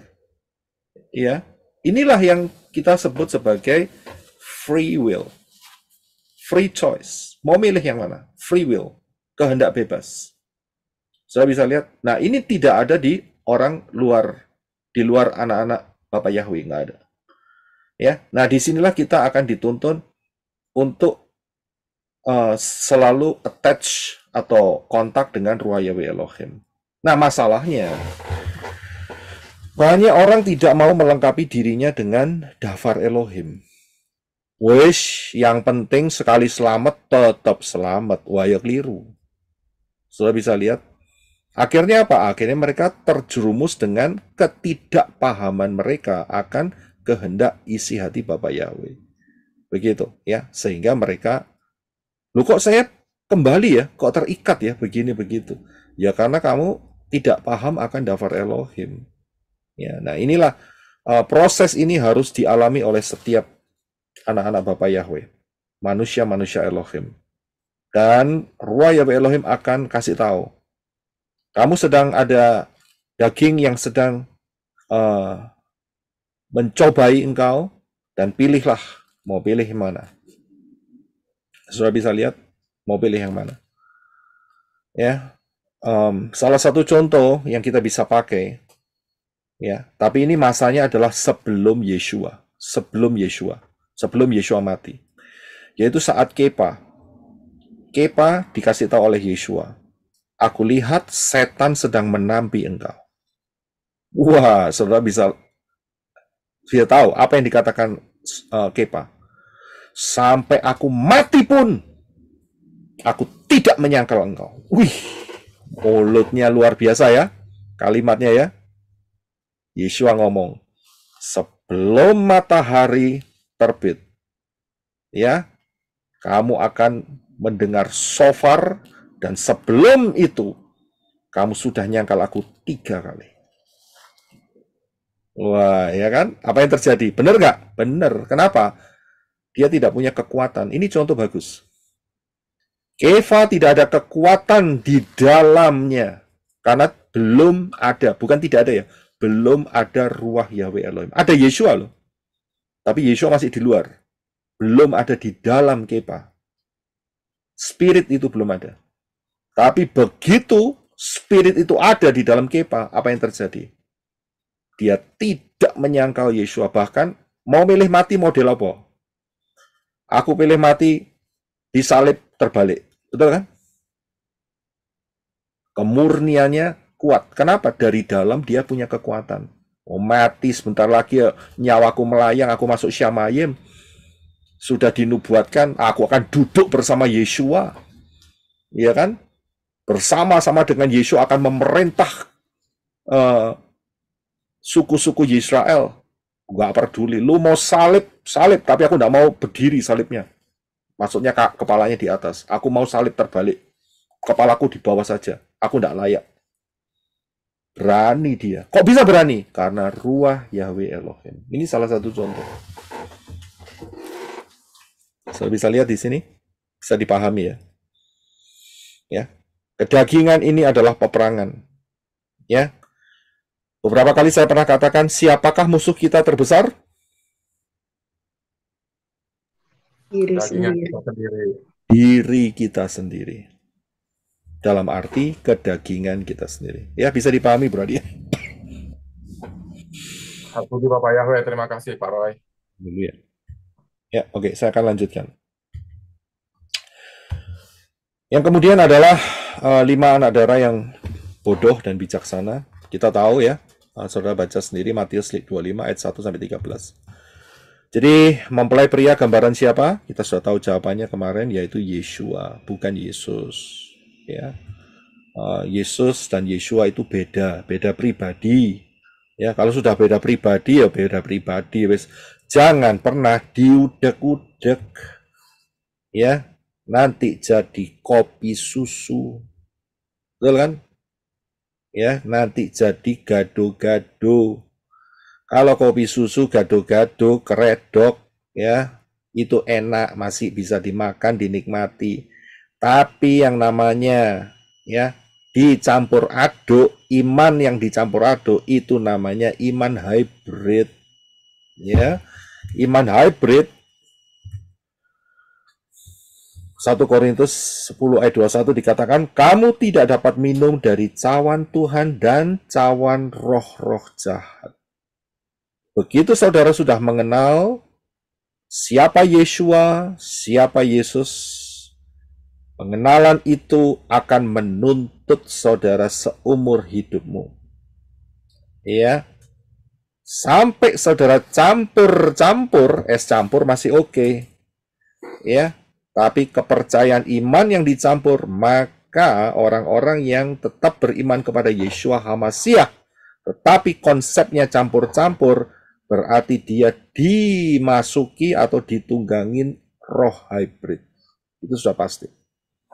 Apapun alasannya, Pak, saya sudah nggak Natalan nih. Saya sudah tidak, yang namanya Rabu Abu, Kamis Putih, Jumat Agung, ya sudah enggak, Pak. Tapi saya tidak bisa melepaskan nama Yesus Kristus. Ya, karena saya dulu pernah disembuhkan, dapat mujizat, pernah ditolong. Ingat, tetap roh Yesus Kristus itu nguntit dia. Begitu kita sudah tahu pengenalan, kita tidak boleh campur-campur. Orang yang campur-campur, maka roh di balik Yesus Kristus itulah yang akan menuntut dia di kursi pengadilan nanti. Ya, karena campur-campur, saudara. Walaupun alasannya sudah tidak merayakan Natalan lagi. Tidak bisa. Karena masih tetap mengakui dan menyembah si Yesus tadi. Ya, paham ya? Itulah spirit hybrid. Ya, nggak bisa dicampur. Bapak Yahweh nggak suka. Ayatnya di mana? Yeshua mengatakan, Dafar Elohim mengatakan, jangan ada ilah lain di hadapanku. Lupa dulunya saya dari sana, Pak. Iya, saya tahu. Tapi saat revelation itu terbuka, saudara harus milih. Mau milih yang murni atau mau milih yang campur-campur. Begitu. Ya. Nah, ini titik bahayanya ada di situ. Dan bagaimana kita bisa mengetahui pengajar-pengajar itu? Ya kita uji. Tanya sama mereka, ya, ditanyain, saudara jangan diam aja ya saudara keracunan. 1 Yohanes 4 ayat 1 dikatakan uji setiap roh-roh. Manusia kan ada rohnya kan, ya kan? Ya ini maksudnya roh-roh itu bukan roh-roh yang gentayangan, saudara, bukan. Ini roh-roh itu adalah pengajar-pengajar. Saudara, ya kalau tidak punya roh lah ya mati ya di kuburan, ya kan? Ujilah roh-roh itu. Lagian kita tidak mungkin ini roh apa yang lewat ini, roh tuyul atau roh apa ini, ya, atau roh jelangkung atau roh apa, tidak, bukan uji itu, tetapi roh-roh pengajar-pengajar. Siapa yang mempengaruhi pengajar-pengajar itu harus diuji. Ya, karena apa? Banyak nabi palsu, ya, ada di dunia. Ya, jadi ditanya, jangan diam aja, tanya, kamu ngajar Dafar Elohim itu fondasinya apa gitu. Percaya enggak Yeshua itu tidak sama dengan Yesus? Kalau dia ngomong percaya, saya memang menentang bahwa Yeshua memang tidak sama dengan Yesus. Wah, bagus berarti. Sudah 1 goal, 1 poin. Tapi jangan selesai sampai di sana, saudara. Ya, jangan sampai selesai di sana. Tanya lagi. Ya. Nah, itu yang namanya Bapak Yahweh dan Yeshua HaMashiach itu 1 atau 2 pribadi. Ya, tanya dulu, saudara. Nah, kalau mereka bilang, oh itu ternyata 2 pribadi, wah ketahuan. Poin pertama sudah benar, poin keduanya salah. Hasilnya, ya salah, gitu loh. Ya kan? Kita ini kan sebentar lagi mau rapture, jadi saudara yang aktif untuk cari tahu, jangan pengajaran itu ditelan aja. Ya kayak bayi disuapin gitu, wah, gitu langsung ditelan gitu. Terus nggak ngerti makan opo gitu ya, nggak ngerti makan apa, yang penting kenyang begitu. Ya keliru. Nah, sini dimakan racun gimana? Keracunan, ya kan? 3M, 3M. Masih ingat ya 3M ya? Ya kan? Masih ingat kan 3M? Masih. Nah, mules, Mondar, biar. Nah, itu dia. Jangan asal buka mulut, kemudian masukin aja. Murus mainfet, ya kan. Akhirnya ya habis air saudara ya, keracunan, mati. Ya, jadi saudara harus paham ya, dites. Oke, kalau sudah benar, sekarang bagaimana soal Torah? Nah, ini tanyain sama dia. Ya, posisinya bagaimana? Bagaimana dengan makan tubuh Yesus dan minum darah? Ditanyain saudara. Jelas. Kita ini mau rapture loh, jangan sampai saudara lemah loh. Saya kasih tahu loh, daging itu ingat loh, tadi saya jelaskan di atas bahwa daging itu tidak akan pernah mati selama saudara masih hidup. Betul kan? Kalau saudara klaim sekarang, Pak, daging saya sudah mati total. Wih, bulu tangkis saya bisa berdiri, saudara. Ya, wah, hebat ini.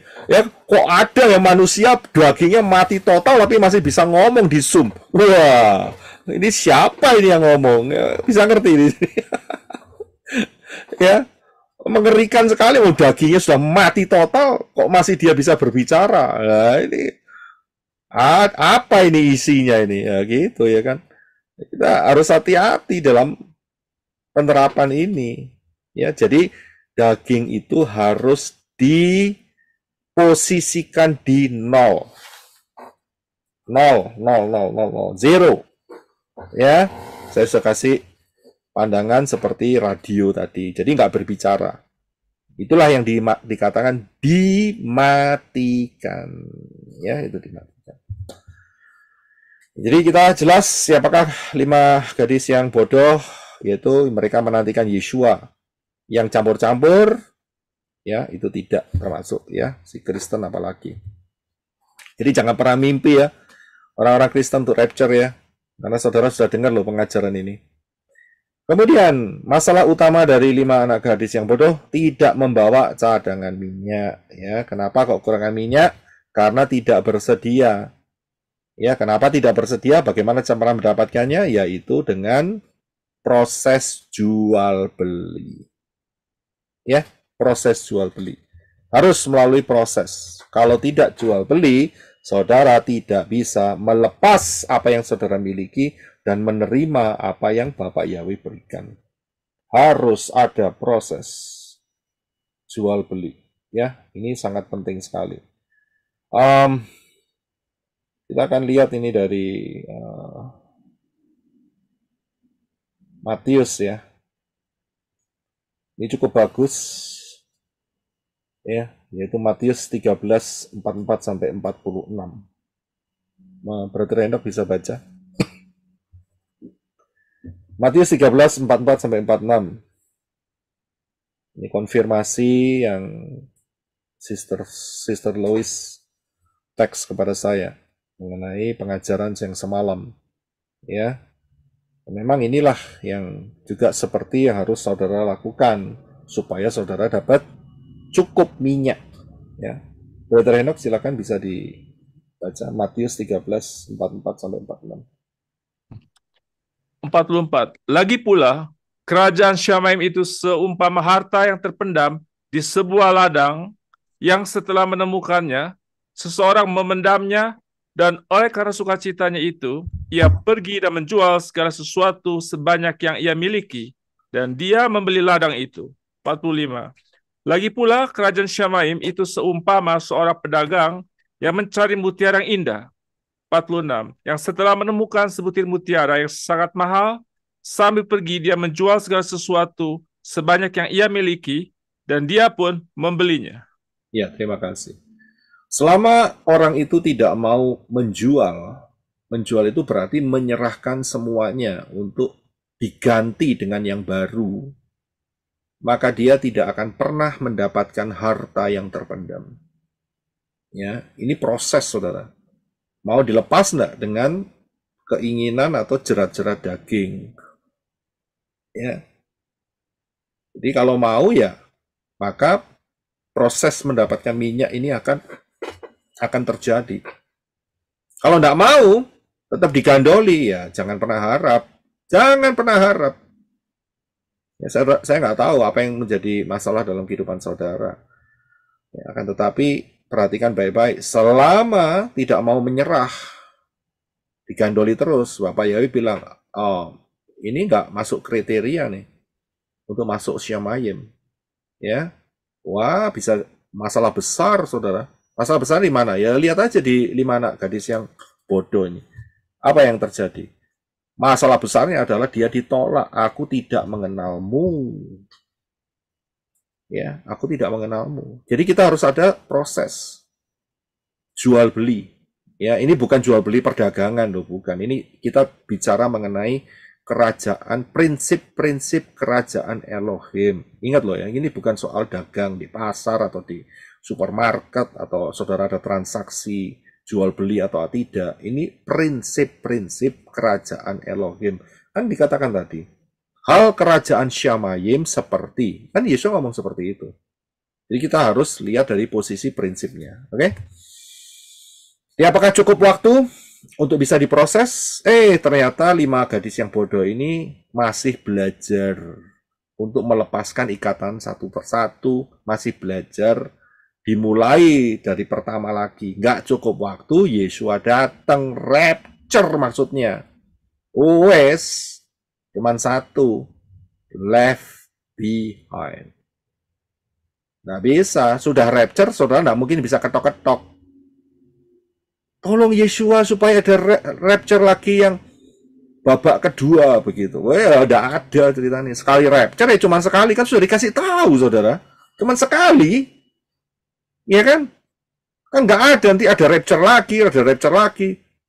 Ya kan? Maka itu kita harus lihat agendanya Bapak Yahweh, jangan lihat agenda sendiri. Agenda Bapak Yahweh di mana? Ya kita sudah tahu polanya. Ya.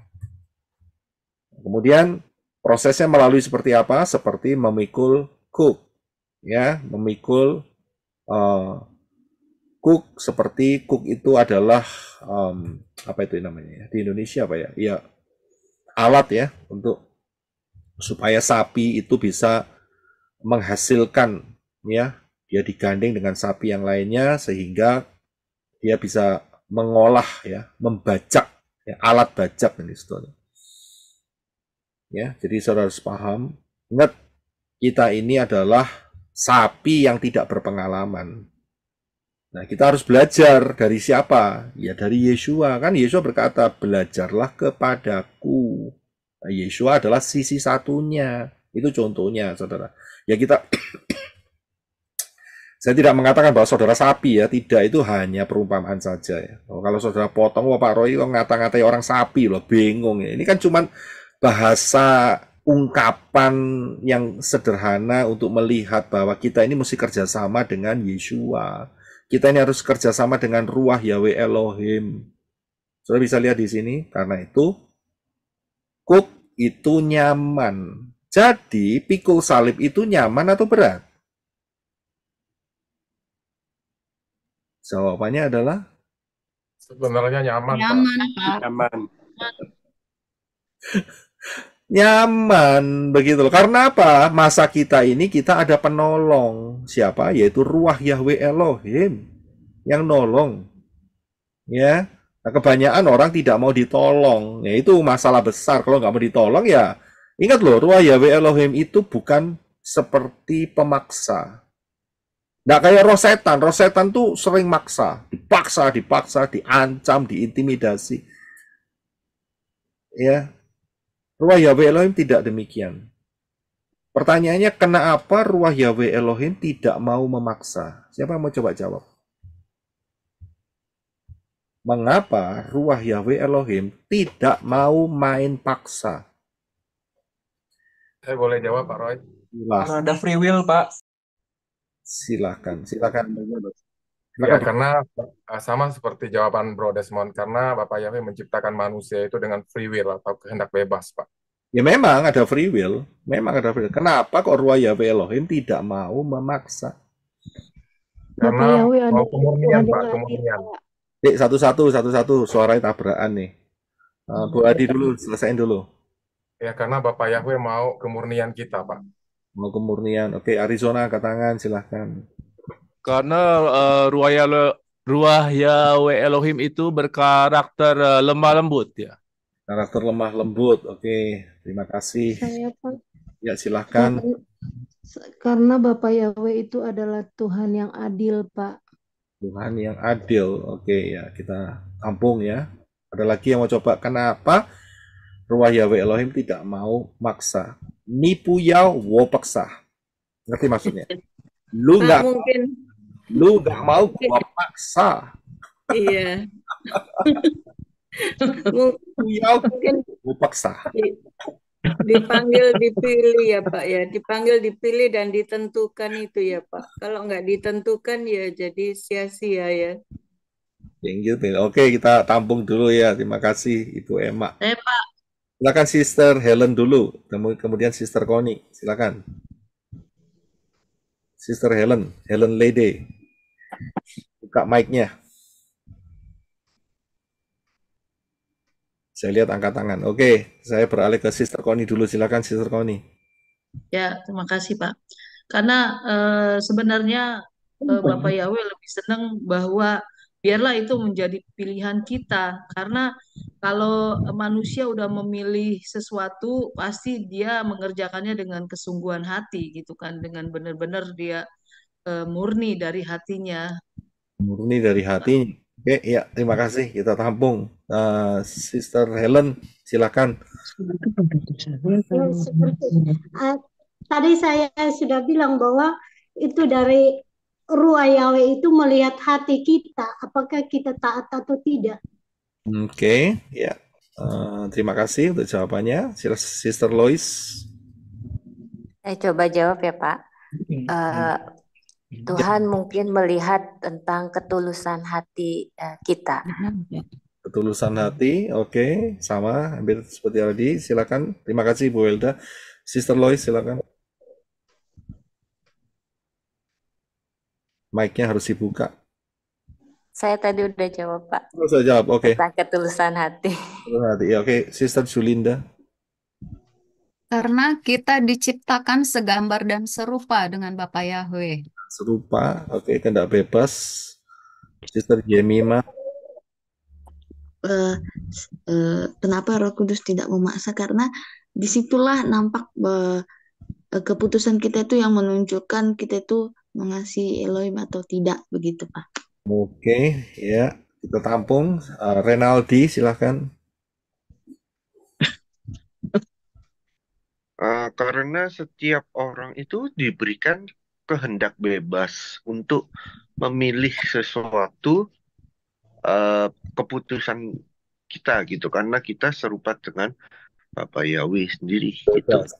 Oke, kehendak bebas. Oke, ya, terima kasih, kita tampung ya. Terima kasih, brother. Silakan Ibu Eva. Terima kasih pada ini. Dalam Wahyu dikatakan bahwa aku berdiri di muka pintu dan aku mengetuk pintu. Barang siapa membuka pintu, dia akan masuk. Jadi ditawarkan, diberitahukan. Jadi tergantung dari kita mau buka hati menerima ya silakan. Kalau tidak ya itu juga terserah. Kehendak bebas. Ya, itu aja Pak. Ya, ada lagi? Merah. Iya, silakan. Karena Bapak Yahweh mau mencari dan menyembah Bapak Yahweh. Oke. Iya, baik, saya akan jawab.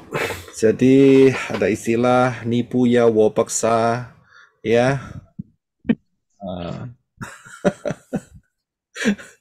Itu kelanjutannya gimana itu? Nipu ya wo paksa, terus apa itu ya? Saya pernah itu.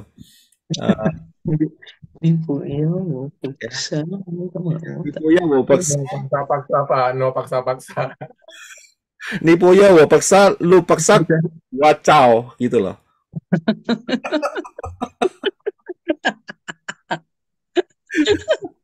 Mohon maaf yang lain mungkin nggak paham ya. Mesti diterjemahkan ini ya. Bro Adi bantu saya. Nipu ya wo paksa ya, lu paksa gua cao. Saya terjemahin Pak. Silakan bisa jadi. Kalau nipu ya, kalau kamu tak mau, saya akan paksa kamu. Kalau saya Terus apa ya? Kalau kamu paksa, saya kabur gitu. Ya, oke, terima kasih. Ya, jadi terima kasih saja nih. Ya, jadi dalam hal ini semua punya kehendak bebas. Tapi mengapa? Pertanyaannya kan mengapa Ruah Yahweh Elohim tidak mau maksa? Jawabannya adalah kalau saudara dipaksa, itu berarti saudara di bawah ancaman. Kalau di bawah ancaman berarti tidak kelihatan ini sungguh-sungguh ikut Bapak Yahweh atau tidak. Ya simple. Amin. Jadi, saudara lihat ya cara Bapak Yahweh mengatasi malaikat-malaikat yang jatuh. Saya sudah beberapa kali mengatakan bahwa saat penciptaan Syamayim dan bumi saat itu tidak ada yang namanya lautan api. Tidak ada. Jadi malaikat-malaikat ini diuji. Ayo, kamu mau setia enggak sama Bapak Yahweh? Kalau mau setia, ya tetap di Syamayim. Kalau enggak mau, ya kamu akan dilempar ke bumi. Dan malaikat-malaikat itu lihat. Sorry. Malaikat-malaikat itu lihat. Wah, di bumi wah api ya. Kayak Syamayim ya. Wah, mereka enggak nyangka.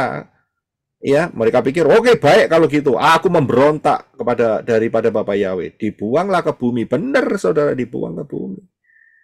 Tapi saudara tahu apa rencana Bapak Yahweh? Tunggu dulu tanggal mainnya. Begitu. Satu kali nanti aku terus kepalamu masuk ke lautan api. Ini tidak dilihat. Kita bisa lihat. Nah, setelah daripada peristiwa itu baru ketahuan bahwa ujung daripada malaikat-malaikat yang jatuh yang dibuang ke bumi ini ujungnya ada di lautan api. Nah, kalau sudah kelihatan seperti itu, kira-kira malaikat yang di Syamayim masih mau memberontak enggak? Ya tidak. Ya nek mau memberontak pada Bapak Yahweh sekarang ini tahun 2024 itu namanya malaikat geblek. Ngerti ya, malaikat geblek? Ya, bodoh banget itu ya. Bodoh banget. Oh, sudah kelihatan mau dimasukin lubang tanpa alas, mau sebentar lagi sudah mau masukin lautan api 1000 tahun lagi, masih mau memberontak daripada Bapak Yahweh. Waduh, itu bodoh banget itu malaikat-malaikat itu. Ya, pasti tidak mau, sudah ngeri, ya kan? Ya, jadi yang sudah masuk, yang jatuh ya tidak bisa balik gitu loh. Ya, jadi itulah. Begitu pula dengan saudara. Diancam baru mau taat, kita nggak tahu. Ini serius apa enggak? Saya bisa lihat. Karena itu, saudara kasih pilihan. Mau pilih Yeshua atau Yesus? Nggak diancam. Tapi ingat, salah pilih berarti salah tempat. Gitu aja. Ya, paham ya? Oke, saya lanjutkan sedikit lagi ya. Jadi, apa yang dikatakan oleh Yeshua mengenai kuk itu adalah nyaman dan ringan. Ya, kenapa? Karena Ruah Yahweh Elohim tinggal dalam kehidupan kita dibantu oleh Ruah Yahweh Elohim. Ya, nah kita harus paham, hati-hati dengan pengajaran yang mengatakan, oh nanti kita dimurnikan di masa 666. Ini pengajaran yang tidak sesuai dengan Davar Elohim, bertentangan sekali. Ya, karena apa? Prinsip-prinsipnya kita sudah pelajari. Masa 666 adalah murka Yahweh, murka anak domba. Ya. Nah, biasanya orang yang percaya akan dimurnikan di masa 666 itu mereka tidak bisa melihat bahwa masa 666 ini hanya 3,5 tahun.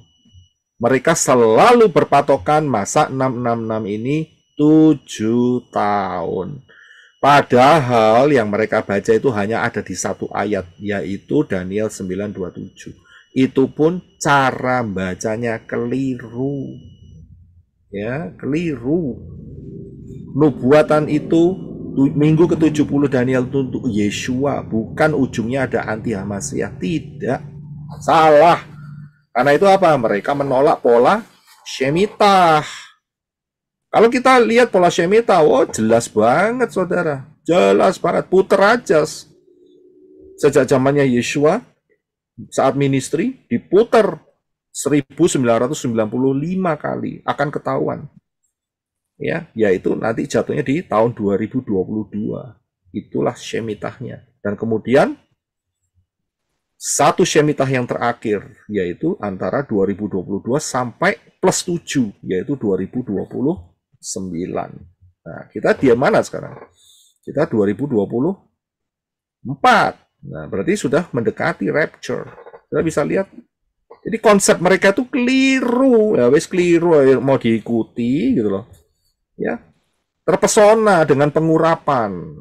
Nah, itu dia salah. Jangan terpesona dengan pengurapan. Karena apa? Terpesonalah dengan dafar Elohim yang benar gitu. Jangan terpesona dengan ya pakai atributnya kayak atribut Yahudi, ya ada menorahnya, ya ngomongnya adalah penginjil dan sebagainya, atau pastor atau evangelis atau apapun lah mereka namain. Tapi pengajarannya keliru. Ya ini tahu keliru ya jangan diikuti loh ya. Oh keliru diikuti. Ya akhirnya nanti arahnya juga akan salah. Mengerikan sekali saya bilang. Ya.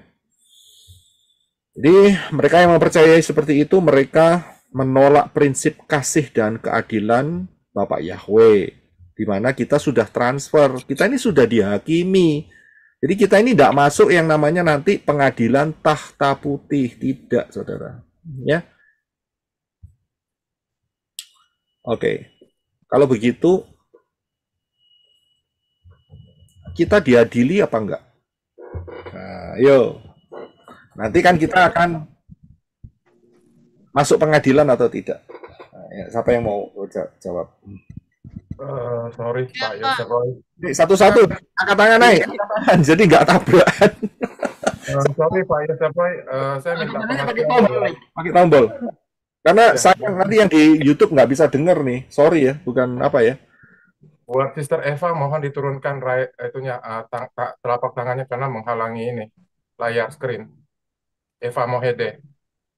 Lower hand ya, oke. Oke, udah.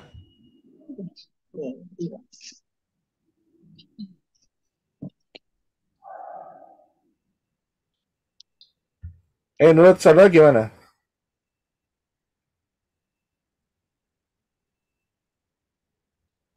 Saya ya Pak. Silakan. Saudara nggak tekan tombol, jadi saya nggak bisa ngomong nih. Saya tekan tombol dulu. Nah, setelah tombol saya bisa ngurut, begitu loh. Oke. Nggak kelihatan tombolnya.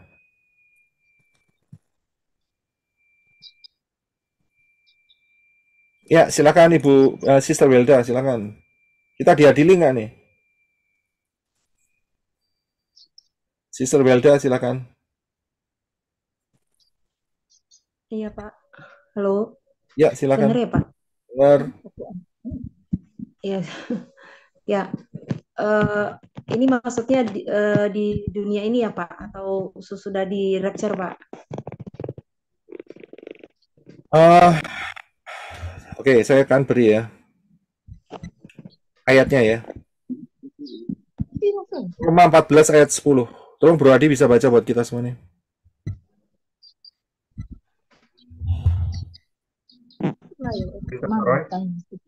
Roma 14 ayat 10.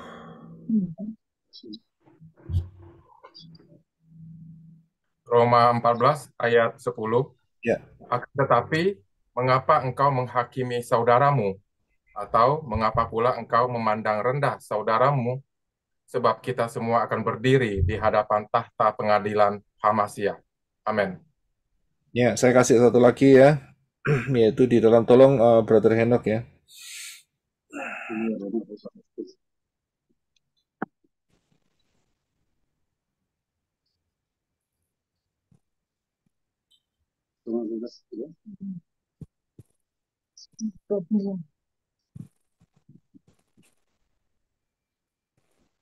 Sebentar ya, sebentar.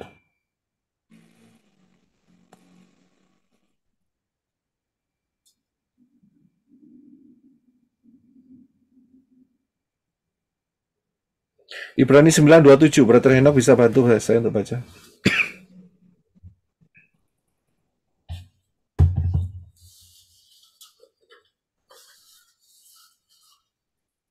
Ibrani 9:27 berbunyi, dan sebagaimana ditetapkan atas manusia untuk mati satu kali saja, dan sesudah itu penghakiman. Iya.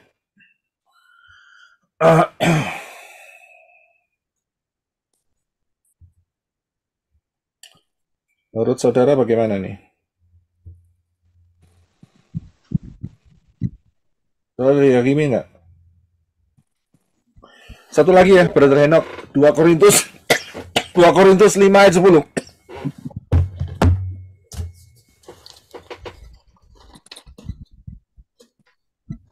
Korintus 5 ayat 10. Ya, terima kasih. Sebab seharusnya lah kita semua dinyatakan di hadapan tata pengadilan Hamasyiah, supaya masing-masing dapat menerima hal-hal melalui tubuh sesuai dengan apa yang telah dia lakukan, entah baik ataupun buruk. Ya, terima kasih. Saya lihat ya 3 ayat itu ya. Pertanyaan saya, kita diadili tidak? Sister Koni, silakan. Yang mau memberikan jawabannya angkat tangan nih, tekan tombol ya, tekan tombol tolong ya. Ya, terima kasih Pak Roy. Ya. Sesuai dari kemarin saya mengikuti Bible Study di pelayanan Menora ini.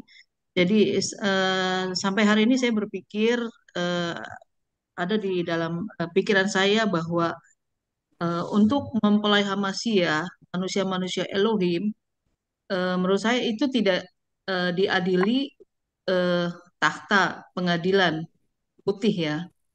Karena justru manusia-manusia Elohim, mempelai Hamasyiah itu dipersiapkan untuk memerintah bersama Yeshua Hamasyiah. Jadi dalam hal ini dalam pikiran saya bahwa kita tidak masuk di dalam pengadilan tahta putih, malah dipersiapkan untuk untuk memerintah bersama Yeshua Hamasyiah. Itu saja Pak. Oke, tapi dalam 2 Korintus 5 ayat 10 ada yang namanya pengadilan Hamasyiah. Kita kalau menurut saya di pikiran saya bahwa setelah kita makan tubuh dan darah Yesua, bahwa kita udah menjadi milik Yeshua Hamasyiah. Jadi nggak masuk dalam pengadilan tahta putih. Menurut saya itu. Bagaimana dengan pengadilan Yeshua Hamasyiah? 2 Korintus 5 ayat 10 dikatakan pengadilan Hamasyiah, tahta pengadilan lah. Iya. Kan tadi dibilang di mana tadi ya? Ibrani ya Pak ya tadi. Yang di Ibrani berapa ya tadi Pak? Saya lupa. Ibrani 14 ayat 10 Ibrani.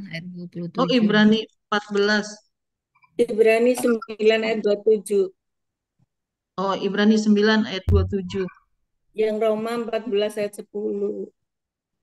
Tadi yang terakhir ayat 27. Dan sebagaimana ditetapkan atas manusia untuk mati satu kali saja dan sudah itu penghakiman. Ya. Oke. Nah, jadi kalau yang menurut saya tangkap gitu, jadi kalau di pengadilan Hamasyiah karena kita udah jadi tadi kan dibilang bahwa pengadilan Hamasyiah akan mengadili sesuai dengan perbuatannya kalau nggak salah tadi. Jadi menurut saya di tahta putih juga perbuatan. Iya.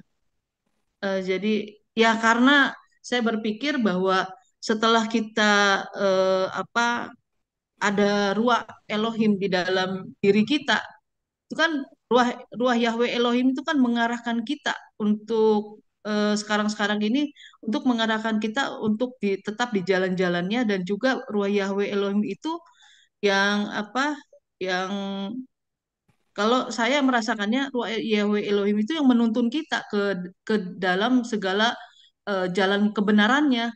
Jadi ya kita ruah Yahweh Elohim udah tinggal di dalam kita dan kita ada di dalam Dia, dan kita aja udah tinggal di dalam Yeshua Hamasyiah dan Yeshua Hamasyiah di dalam kita. kita udah menyatu dengan ruah Yahweh Elohim. Jadi ya itu aja, sementara itu saya menangkapnya bahwa kita nggak masuk di dalam pengadilan Hamasiyah gitu. Oke, kita Itu tampung. aja, Pak Roy. Terima kasih, Sister Trivena. Apakah kita menghadapi pengadilan? Silakan. Ya, seperti firman Tuhan tadi dikatakan bahwa kita tidak masuk di takhta pengadilan putih. Tetapi kita masuk di pengadilan Hamasiyah itu bukan untuk dihukum ya, tetapi kita akan menerima upah bagian-bagian kita dari Yeshua Mashiach. Karena yang prinsip kasih dan keadilan kita sudah diadili dalam Yeshua, dan ketika kita masuk dalam tahta pengadilan Yeshua Mashiach, kita bukan diadili tapi kita akan diberikan bagian upah atau bukan hadiah ya, upah untuk kita selama kita mengikuti dia. Itu Pak Roy, makasih. Kita tampung dulu ya. Silakan Bro Adi. Iya, kalau menurut saya kita tidak dihakimi lagi, Pak, karena sebenarnya kita sudah dihakimi di dalam Yeshua Hamashiach. Jadi kita tidak dihakimi lagi untuk selanjutnya. Seperti itu, Pak. Ya, terima kasih. Silakan Sister Welda. Iya, menurut saya kita tidak diadili lagi, Pak. Karena apa? Karena semasa hidup di dunia ini kita sudah seperti dengan Pak tadi, kita tidak jatuh bangun apabila ruah Yahweh Elohim itu sudah ada dalam diri kita. Kita sudah mematikan, menolkan kedagingan kita sehingga tubuh kita itu sudah tidak lagi berkuasa. Hanya yang berkuasa adalah roh kita yang ada dalam Bapa Yahweh, itulah yang sudah berkuasa. Jadi disitulah kita diadilin. Nah, setelah pengadilan dari diri kita itu sudah lulus seleksi, maka kita akan diangkat. Nah, setelah kita diangkat, kita itu akan menjadi mempelai Yeshua Hamashiach. Berarti sudah lulus seleksi bahwa kita sudah diadili di dunia ini. Jadi kita tidak akan mengalami lagi masa pengadilan berikutnya karena kita sudah menjadi mempelai Yeshua Hamashiach. Karena mempelai Yeshua Hamashiach tidak akan mungkin lagi diadili karena sudah memiliki tubuh kemuliaan, sudah menjadi mempelai Yeshua Hamashiach. Begitu Pak. Terima kasih. Oke, terima kasih. Kita akan tampung dulu. Silakan Arizona. Pak Yosef, kalau pendapat saya mungkin untuk orang-orang percaya yang sudah di rapture, tapi mereka ini akan dihadapkan dengan pengadilan Hamashiach, di mana waktu itu orang percaya akan di-reveal, akan diungkapkan semua perbuatannya selama dia ada sebelum di rapture itu. Jadi untuk menerima seperti mahkota-mahkota itu. Kalau itu menurut saya. Thank you. Ya, terima kasih Brother Henok. Silakan yang berikutnya adalah Sister Julinda.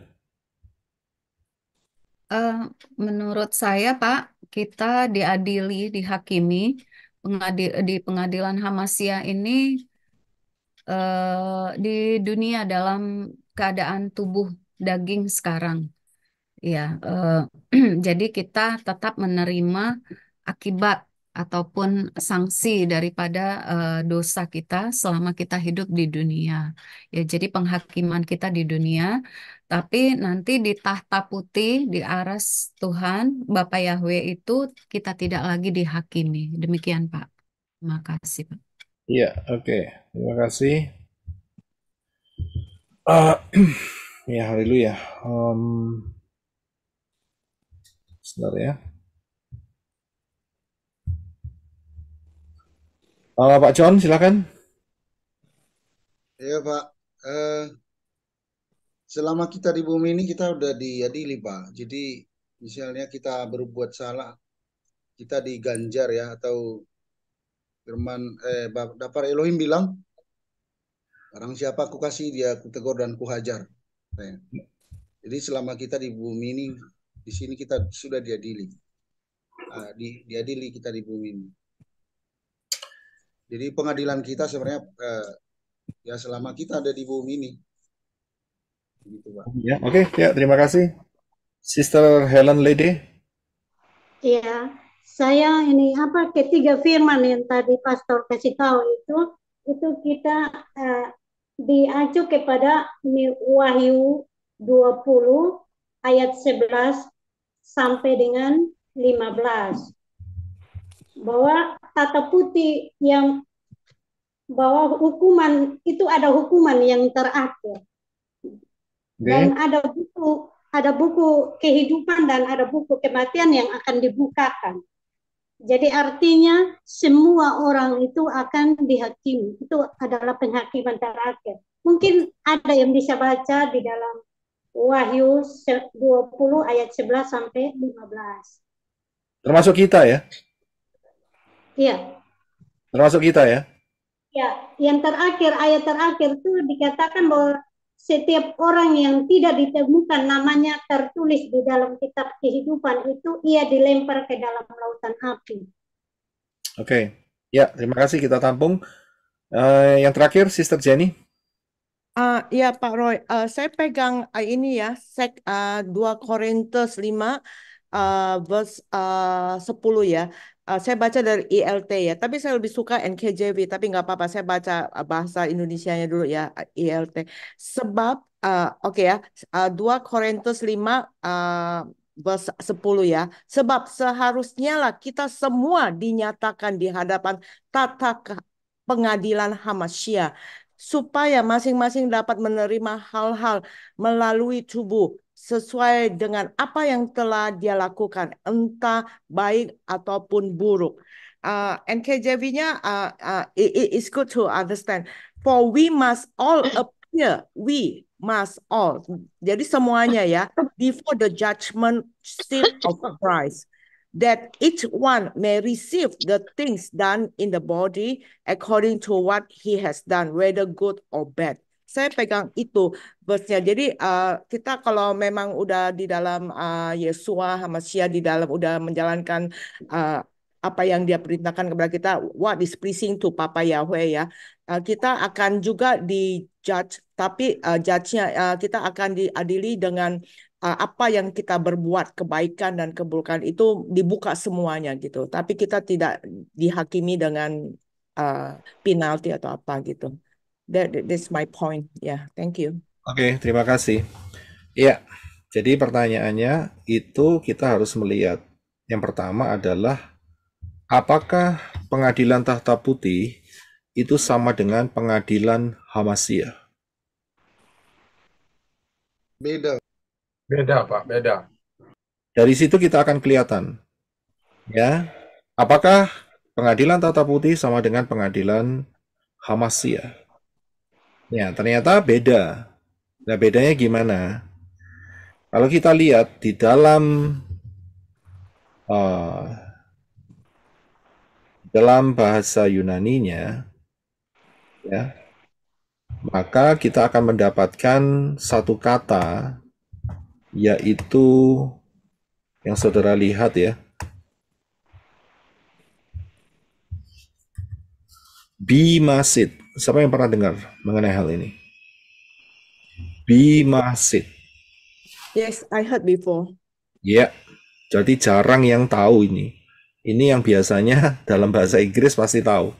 Bimasid. Apa ini bimasid? Jadi begini, kita sudah menyerahkan dosa-dosa kita kepada Bapa Yahweh, kepada Yeshua Hamasya. Ya, kita nyerah sama Bapa Yahweh, kita serahkan kepada Yeshua Hamasya. Ya. Nah, saat nanti kita mati atau rapture, ya kita tidak mati maksud saya, yang sudah mati maksudnya ya, di dalam Hamasya, maka semua akan masuk di dalam, yang mati dalam Hamasya ya, akan masuk di dalam yang namanya bimasid. Bimasid ini seperti apa contohnya? Contohnya itu ya, kalau saudara sedang melihat pertandingan lari sprint 100 meter lari cepat. Kemudian ada juara 1, juara 2, juara 3. Betul ya? Nah, mereka diadili siapa yang mendapatkan juara 1, juara 2, juara 3. Itulah yang dipakai kata itu, yaitu bimasid. Ya, jadi dalam hal ini bimasid itu apa? Bimasid itu untuk ya memberikan rewards di dalam kehidupan saudara dan saya yang sudah ada di dalam Yeshua HaMashiach. Jadi kita tidak lagi akan dimasukkan di dalam pengadilan tahta putih. Ya, paham di sini ya. Jadi bagian kita adalah untuk menerima mahkota-mahkota, rewards, upah. Saudara bisa lihat upah yang Yeshua berikan buat saudara dan saya. Saudara bisa paham? Ya, karena itu Yeshua kasih cara supaya kita terima upah, ya, yang betul-betul sampai kekekalan, maka kita harus tahu prinsipnya. Contohnya, saat kita mengembalikan milik Bapak Yahweh, ada dua tendensi. Tendensi yang pertama adalah tangan kanan memberi, tangan kiri tidak boleh tahu. Tapi juga ada yang namanya promosi. Aku memberi, aku beri ya. Everybody lihat nih, saya kasih nih berapa ya. Sudah saya investasikan di kerajaan Elohim ya. Ini saya memberi banyak, ini buktinya ya, dipromosikan, digembar-gemborkan. Yeshua mengatakan di dalam pengajaran di bukit, kamu sudah mendapat upahnya. Yaitu ya dipuji. Wah, hebat ini orang ya, luar biasa mensupport pelayanan Elohim, pelayanan ministry, ya kan? Dan tujuannya untuk dipuji. Begitu motivasinya di situ, langsung dipotong. Kamu sudah dapat, silakan dapat di bumi, dipuji oleh manusia-manusia. Saat di Syamayim, karena orang ini bertobat, rapture, dia tanya, loh, kan saya sudah memenuhi apa yang menjadi permintaan daripada Dafar Elohim, yaitu menabur ya dengan hasil yang saya sudah dapat. Ternyata dilihat recordnya di sana ya, dilihat recordnya. Ternyata apa yang terjadi? Oh, kamu sudah terima upahmu. Kamu sudah terima saat di bumi dan kamu terima di dalam bentuk puji-pujian. Ya. Kemudian apa yang terjadi? Jadi saat di Syamayim kamu sudah tidak terima mahkota apa-apa. Gundul. Sudah bisa lihat? Masuk Syamayim tapi tidak mendapat mahkota. Ya gundul. Ya, saudara bisa lihat ya. Pak Gundul nih. Saya enggak ngomong. Pak Roy, tapi kan puji-pujian yang dari bumi ini kan bukan kemauan kita, tapi mereka itulah yang memuji mensyukuri dan berterima kasih kepada hamba-hamba Tuhan. Kayak kita semuanya, kita merasa bersyukur kepada Pak Roy, sangat luar biasa pengajaran dengan Ibu Hadassah juga semuanya. Kan kita juga kurang lebih lah gitu. Terima kasih memuji Pak Roy juga gitu. Ini kan bukan kesalahan Pak Roy. Bukan itu yang saya maksud. Bukan itu yang saya maksud. Okay. Bukan itu yang saya maksud. Yang saya maksud adalah saat mengembalikan milik Bapak Yahweh, saudara pamerkan di foto, kemudian dimasukkan sosial media, kemudian ya dikasih frame ya toh, inilah penaburan di bumi ini. Supaya apa? Dilihat banyak orang untuk dipuji. Itu yang saya maksudkan. Bukan saudara mengucap syukur saat saudara diberkati Bapak Yahweh. Tidak, bukan itu. Kita harus mengucap syukur.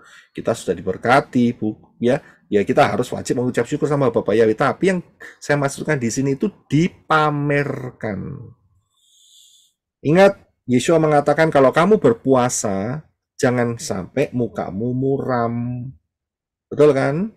Kalau kamu berdoa, kamu jangan mengikhtiarkan dalam hatimu supaya kamu berdoa di pinggir jalan kemudian supaya kamu dipuji-puji. Betul kan?